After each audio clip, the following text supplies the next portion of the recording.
Many times we get customers who spent a long time doing a restoration project only to find out once they drive the car, it drives like an old car. So the point of what we do is we put a modern chassis under there so it drives more like a new car. In this case, we've got a 73 Cutlass 442 here, a very rare factory 4-speed 455 car, and the owner bought it new in 1973 and he's owned it ever since. So he spent 4 years doing a nice restoration, beautiful job on the car. However, it drives like an old car.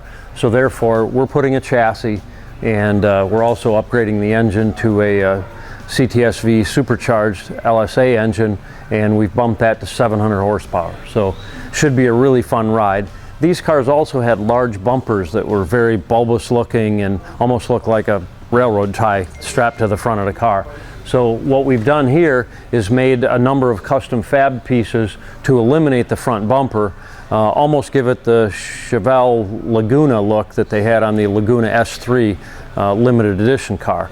So we've made these parts out of fiberglass, and what we've got is something like this that fits there. The factory grille comes down and wraps around, and then we've also made a new centerpiece for that, which is this piece here. Goes something like that.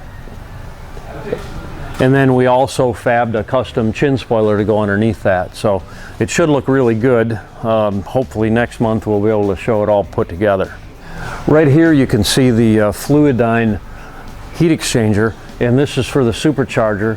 The LSA engine uses a Eaton type supercharger, which has an intercooler built in underneath the manifold. Then we use a separate Bosch pump to pump coolant from the intercooler through this heat exchanger and then back again to the intercooler. So it's a air to water intercooler, which is more efficient than air to air.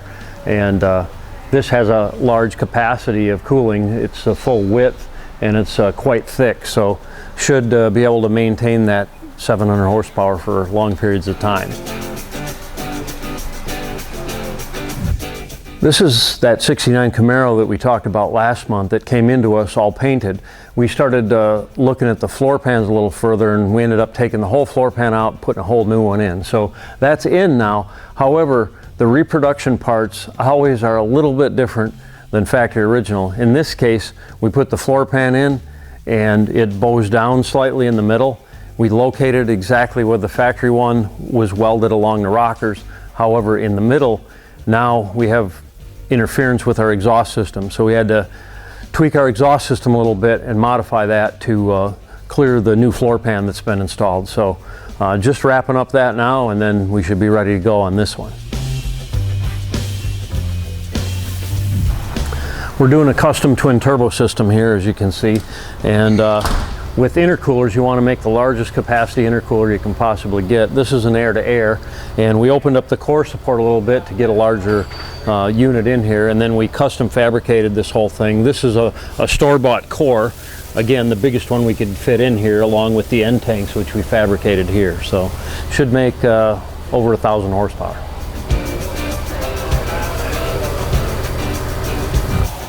Right here we're fabricating turbo manifolds. The problem with fabricating turbo systems with thin wall stainless steel header type manifolds is, for a street car, they end up cracking. So we use a heavier wall material, stainless steel. In this case, we're the same size of the port coming out of the engine, and then we step up the diameter of the main tube because we've got 2 additional ports feeding into it here, and then our turbo will mount over on this end near the front of the engine. So these are all stainless steel. It's heavy wall material. It's about 1/8 of an inch thick, and this stuff really holds up well. We've never had a crack or a fracture or anything. I put over 50,000 miles on my Ultima GTR that had a twin turbo system like this, and never a problem with them. So this is why we do it this way. This will make well over 1,000 wheel horsepower, and we've made up to about 1,500 horsepower with this type of manifold and never had any issues. So this is why we do it, and some people may disagree with that. However, we've got loads of experience, and this is the way we do it. Typically we use Turbonetics turbochargers in most of our custom turbo applications. In this case it's the Hurricane series, the Letty model. This has a V-band clamp on the other end for the exhaust, and then we've got like a 2.5 inch outlet on the turbo. This one we're using a split for the a split flange for the T4 flange, and these things will make 1,500 horsepower, 1,400 horsepower, and you can dial them down to about I don't know, 650, 700 horsepower. This is that 73 Cutlass chassis, the car that we just looked at. This one's all tacked together, and we're going to be jigging this up. So people that have 73 to 77 GM A-body cars will now have a source for a bolt-in chassis that will allow a 345 rear tire and lots of horsepower. Here we got a Mustang chassis getting assembled. This one's going out unpainted. We've got our standard 6-piston Wilwood brakes with 13-inch cross-drilled rotors on here, and RideTech shock absorbers, standard equipment. You've seen that right-hand drive CUDA that we've been building. This is the chassis for that. We had it mocked up under the car, unpowder coated. Now we've powder coated the whole thing, and we're assembling it, getting everything dialed in, and then we'll be mating the body and the chassis pretty soon. The bottom of the car has already been coated with a tinted truck bed liner material. I'll show you that in a little bit. These are RideTech triple adjustable shocks. They have both compression and rebound damping, as well as high speed and low speed. We prefer to assemble our chassis before we ship them. However, this guy decided he'd like to assemble it himself, so we're gonna have to crate this one up, and then all these boxes of parts will get packed in there and he can assemble it himself.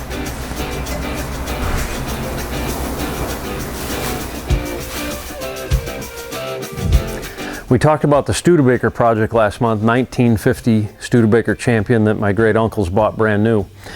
Anyway, we've torn it down for the most part. We're still got a little bit of disassembly to do before it goes out for dipping, but we've got all the fenders and all the pieces out, the glasses out.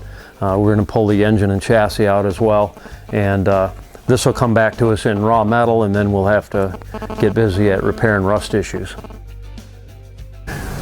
This is that chin spoiler that I told you about for the 73 Cutlass. Shane fabricated this out of metal.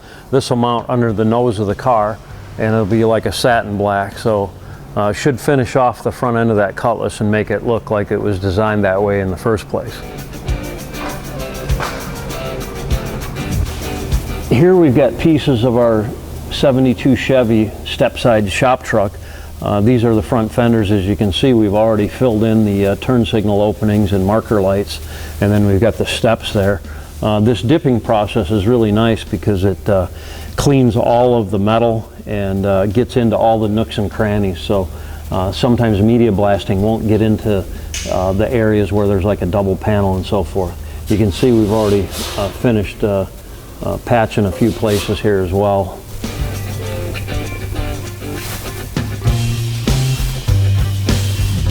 This is that Camaro we looked at last month. It was black with a blue graphic down the side. This also went out for dipping, and many times when you get a car back, you got a lot of surprises. This one here, we had a few surprises, but they weren't, you know, terrible surprises. The basic car was fairly rust-free. However, this quarter panel was stuck on incorrectly, and you can see there's a big mismatch here. It was laid over the top of the old quarter panel, which you can see on the inside, and this requires a whole bunch of body filler, which shrinks over time, and you know, it's not really a good repair. So we're going to take this off, replace it at the factory seam, and then it'll have a much better repair on it. This area also had some haphazardly done repairs where they had tacked metal on top of metal with just minor tack welds scattered about, and we cut those out, welded pieces of metal in there solid, and then ground it, smoothed it, so you really can't tell that there was ever a repair done here. The windshield will actually cover that up, and that's where the windshield sealing surface is. This S10 pickup We've modified all the gaps of the doors and got those pretty even. We've installed these push release hood pins on here, and then we still have a little bit of work to this one gap here that's a little wide. This thing will be ready to do final body work and paint.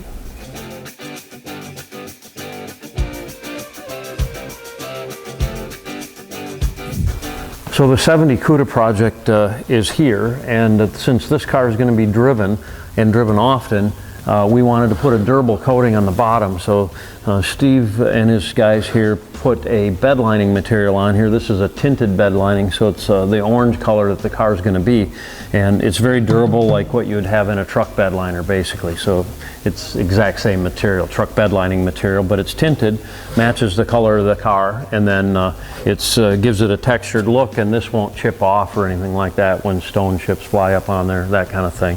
It's not quite like a World of Wheels show car, but you can wipe this off and clean it and it won't chip or fracture at all.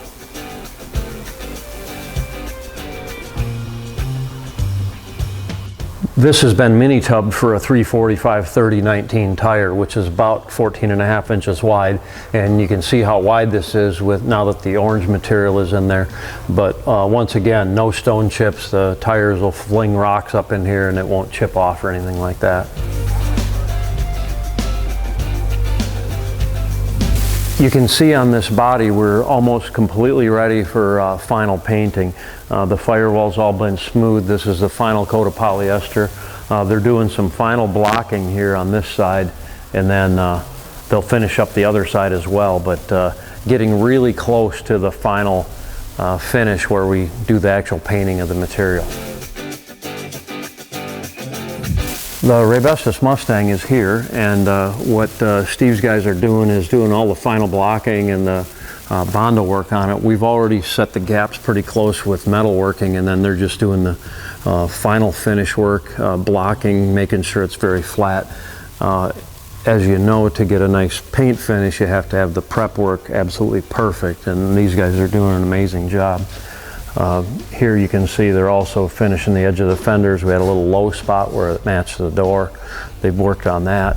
And then in the back, there was a little low spot in this quarter panel area, so that's been addressed here. And then we've got the taillight housings going on here.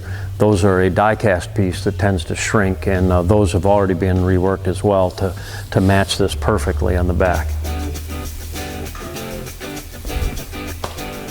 As we discussed previously, when we do a project, we generally do a rendering of the project, what it's going to look like when it's all done. This one is that CUDA, the right-hand drive CUDA that we just looked at, and you can see it's an AAR CUDA theme with the AAR style hood on it. This one's getting Foose wheels. These are 3-piece modular wheels, not to be confused with the lower end cast wheels. This is a really good concept that the customer, myself, and Murray Paff worked on, and Murray did the rendering for us. And then this is our shop truck that we looked at. Some of the parts came back from dipping earlier, and this one was done by Ben Hermance.